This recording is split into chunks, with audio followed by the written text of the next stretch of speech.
नमस्कार भैया बहनों। सरस्वती शिक्षा समिति पाली ऑनलाइन कक्षा में आप सभी भैया बहनों का स्वागत और अभिनंदन है। आज हम कक्षा सप्तमी विषय हिंदी के पाठ 9 चिड़िया की बच्ची के भाग 3 का अध्ययन करेंगे। इस पाठ की विधा है कहानी और इस कहानी के लेखक हैं श्री जैनेन्द्र कुमार जी। कक्षा सप्तमी की पाठ्य पुस्तक बसंत भाग 2 के पाठ 9 चिड़िया की बच्ची के पाठ के अध्ययन बिंदु निम्नानुसार हैं। पहला पाठ का सार, दूसरा है शब्दार्थ, तीसरा है अभ्यास प्रश्न। आप सभी भैया बहनों को इन अभ्यास प्रश्नों के उत्तर अपनी उत्तर पुस्तिका में लिखने हैं। इससे पूर्व हमने कक्षा सप्तमी की पाठ्य पुस्तक बसंत भाग 2 के पाठ 9 चिड़िया की बच्ची के भाग 1 और 2 में, जिसके लेखक हैं जैनेन्द्र कुमार, ने अपने मुख्य पात्र माधव दास के बारे में जानकारी दी कि माधव दास शहर के बहुत धनी व्यक्ति है और उन्होंने बहुत ही सुंदर संगमरमर की एक कोठी बना रखी है। उस कोठी में एक बहुत सुंदर बगीचा है, परंतु वहाँ किसी भी प्रकार का पक्षी नहीं आता। एक दिन वहाँ एक चिड़िया आ जाती है और उस चिड़िया की चहलकदमी और स्वच्छंदता को देखकर वो बड़े प्रसन्न होते हैं और चिड़िया को अपने बगीचे में रुकने के लिए कई प्रकार के लालच देते हैं। आज हम इस भाग में यह देखेंगे कि माधव दास चिड़िया को रोकने के लिए किस प्रकार सोने के बारे में उसे जानकारी प्रदान करते हैं। माधव दास ने कहा, बोली चिड़िया, तुम कहाँ रहती हो? तुम मुझे नहीं जानती।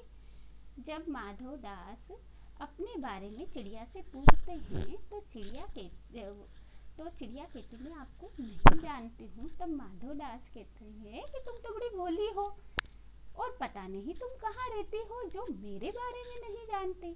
तब चिड़िया जवाब देती है, मैं तो अपनी माँ को जानती हूँ, भाई को जानती हूँ, सूरज और उसकी धूप को भी जानती हूँ, पानी फूलों को भी जानती हूँ, पर हे महामान्य, हे सज्जन व्यक्ति, तुम कौन हो? मैं तुम्हें नहीं जानती। तब माधव दास वापस कहते हैं, तुम भोली हो चिड़िया, तुमने मुझे नहीं जाना, तब तुमने कुछ नहीं जाना। मैं ही तो हूँ सेठ माधव दास, मेरे पास क्या नहीं है, जो मांगो मैं वही दे सकता हूँ। तब माधव दास कहते हैं कि चिड़िया, तुम तो बड़ी भोली हो जो तुम मेरे बारे में नहीं जानती, क्योंकि मैं ही इस शहर का वह सेठ माधव दास हूँ जिससे जो मांगो वह दे सकता है। चिड़िया, पर मेरी तो छोटी सी रात है, आपके पास सब कुछ है, तब मुझे जाने दीजिए। तब चिड़िया कहती है, मैं तो बहुत छोटी जात की हूँ, यानी मैं बहुत छोटी हूँ, आपके पास सब कुछ है तो आप मुझे जाने दीजिए, मुझे रोकिए नहीं। माधव दास कहते हैं, चिड़िया, तू नीरी अनजान है, मुझे खुश करेगी तो तुझे मालामाल कर सकता हूँ। तब माधव दास कहते हैं कि तू तो बड़ी नासमझ है, अनजान है, मुझे खुश करेगी तो मैं तुझे मालामाल कर दूंगा, अर्थात तुझे तेरे पास सब जगह सोना ही सोना कर दूंगा, तेरे सोने का पिंजरा बना दूंगा, तेरे सोने की झालर लगवा दूंगा, तेरे पिंजरे को सोने का मंडवा दूंगा। चिड़िया, तुम सेठ हो, मैं नहीं जानती सेठ क्या होता है, पर सेठ की कोई बड़ी बात होती होगी, मैं अनसमझ ठहरी, माँ मुझे बहुत प्यार करती है, वो मेरी राह देखती होगी, मैं मालामाल होकर क्या होंगी, मैं नहीं जानती। मालामाल किसे कहते हैं? क्या मुझे वह तुम्हारा मालामाल होना चाहिए? तब चिड़िया कहती, तुम तो सेठ हो, मैं नहीं जानती कि सेठ क्या होता है, मैं इसके बारे में बिल्कुल नहीं जानती कि सेठ का मतलब क्या होता है, पर हाँ, आपकी बातों से लगता है सेठ का मतलब बहुत बड़ा होता है। पर मैं अनसमझदारी, यानी मुझे ये सब चीज़ें समझ में नहीं आती। मुझे बस एक ही चीज़ समझ में आती है कि मुझे मेरी माँ बहुत प्यार करती है और मेरी माँ मेरा राह अर्थात मेरी रास्ता मेरे आने का इंतज़ार कर रही होगी। और मुझे माला माल होकर क्या करना है, मैं यह नहीं जानती। माला माल किसे कहते हैं, और मुझे तुम्हारे अर्थात हे महामान्य व्यक्ति, आपके समान मुझे माला माल होना भी नहीं है।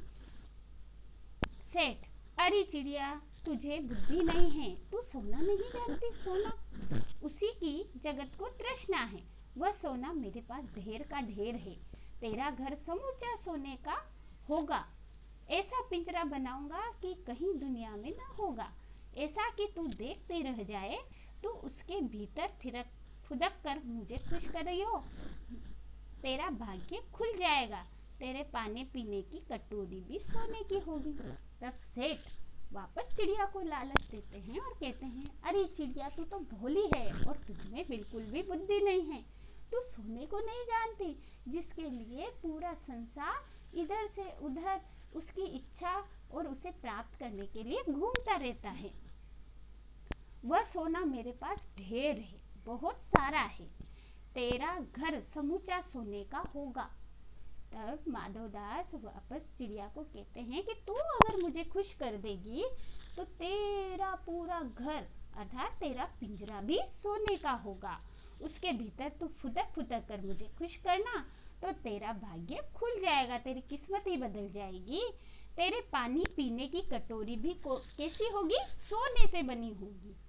चिड़िया, वह सोना क्या चीज होती है? तब चिड़िया कहती है कि मैं सोने के बारे में नहीं जानती और वह क्या चीज होती है मुझे यह नहीं पता। सेठ, तू क्या जानेगी? तू चिड़िया जो है, सोने का मूल्य सीखने के लिए तुझे बहुत कुछ सीखना है।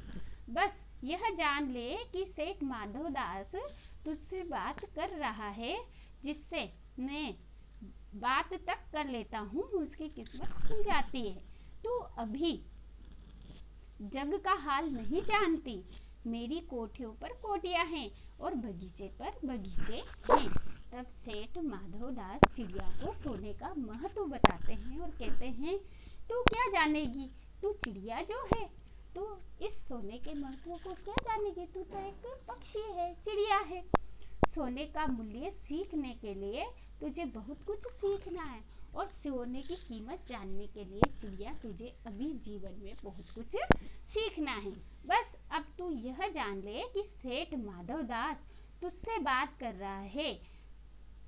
अब वो चिड़िया को कहते हैं कि तू सोने की कीमत तो अभी जान नहीं पाएगी, पर तू ये समझ ले कि सेठ माधवदास अगर तुझसे बात कर रहा है तो तेरी किस्मत खुल गई है, क्योंकि मैं जिससे भी बात करता हूँ वो माला माल हो जाता है। तू अभी जग का हाल नहीं जानती, तू अभी छोटी है, इसलिए संसार जग अर्थात संसार के बारे में तू नहीं जानती। मेरी कोठियों पर कोठियाँ हैं। मैं इतना धनी हूँ कि मेरे पास बहुत बड़ी बड़ी कोठियाँ हैं और बगीचों पर बगीचे, और मैं इतना समृद्धशाली हूँ, इतना धनी हूँ, इतना मेरे पास सोना है कि बगीचे के बगीचे मेरे पास है। इस प्रकार सेठ माधवदास चिड़िया को लालच देकर उसके सोने का पिंजरा बनाने का कहकर उसे सोने का महत्व बताने की कोशिश करते हैं, परंतु चिड़िया इन सब बातों को नहीं समझ पाती। वो बस यही समझ पाती है कि वह अपनी माँ से बहुत प्यार करती है और उसकी माँ उसका इंतजार कर रही है। तब भी चिड़िया को वो कई तरह के धन के बारे में बताते हैं कि मेरे पास बड़ी बड़ी कोठियाँ हैं, बड़े बड़े बगीचे हैं और मैंने तुझसे बात की है तो तेरी किस्मत बदलने वाली है। बस तू इतना सा काम कर दे कि तू मुझे खुश कर दे, तो मैं तेरा पिंजरा भी सोने का बनवा दूंगा और तेरी कटोरी जिससे तू पानी पीती है वो भी मैं तेरी सोने की बनवा दूंगा, परंतु तू मुझे खुश कर दे।